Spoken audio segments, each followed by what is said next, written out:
আজকে আমরা চলে এসেছি পুকুরকে নিয়ে পার্কে। আমি আর পাচ্ছি না, তাই একে নিয়ে এসেছি পার্কে।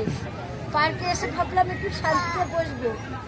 আমরা চলেই এসেছি পার্কে পুকুকে নিয়ে, আর তার মধ্যে দেখছি আমরা এত সুন্দরভাবে লেখা আমার ভালোবাসা শহর শান্তিপুর। এই যে বাচ্চাদের প্রবেশ পথ, কি সুন্দর রাউন্ড করা গেটটা। ওই যে ম্যাডাম ঢুকে পড়েছে, ম্যাডাম আমার হাত ধরতে দিচ্ছে না, একা একা দৌড়াদৌড়ি করছে। তার মধ্যে দেখো কি সুন্দর গন্ডারের মূর্তি।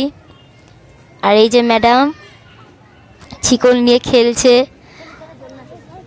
আর লাফালাফি করছে, খুব দুষ্টুমি করেছে খুব।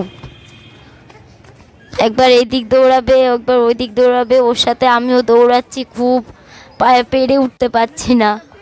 আর কি সুন্দর স্লিপ, আমারও চড়তে ইচ্ছা করছিল, কিন্তু আমি তো বড়, চড়তে পারবো না। তাই ওই চড়ছিল, ও সবার দেখা দেখি ও চড়বে, কিন্তু ও সিঁড়িতে ভয় পাচ্ছিল, তাই আমি এখান দিয়ে স্লিপ চড়িয়ে দিলাম ওকে খানিকটা, ও চড়ছে। আর এখানে খুব বাচ্চারা মানে ভিড় দিয়ে রেখেছিল, মানে পুকুর জায়গা বসার জায়গায় পেলাম না, তাই আমি দাঁড়িয়েছিলাম। আরও দুটো বাচ্চা দাঁড়িয়েছিল, এদের মধ্যে নামবে তারপর পুকুর উঠলো। এখন ও অনেক দিন শীতের জন্য বেরায়নি, তাই এখনও চড়তে ভয় পাচ্ছে, তাই চড়তে যাচ্ছে না, ও বারবার নামতে চাচ্ছে। সবাই বলছে থাক, এখন দেখি কোথায় যায় ও।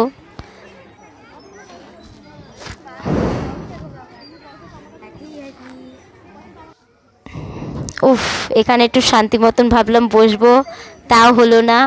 ম্যাডামের ইচ্ছে হলো এখান থেকে একটু হাঁটবে, তাই এখান থেকে ওর হাত ধরে রেখেছি, ও হাঁটছে। হ্যাঁ, চ্যানেলে নতুন হয়ে থাকলে অবশ্যই সাবস্ক্রাইব করে পাশে থেকো, ফলো করো। আর এখন আমরা দুইজন মিলে বাঘ মামা দেখে বাড়ি যাব। Tata, bye bye. তোমরা পার্কে গেলে কমেন্ট করে জানিও।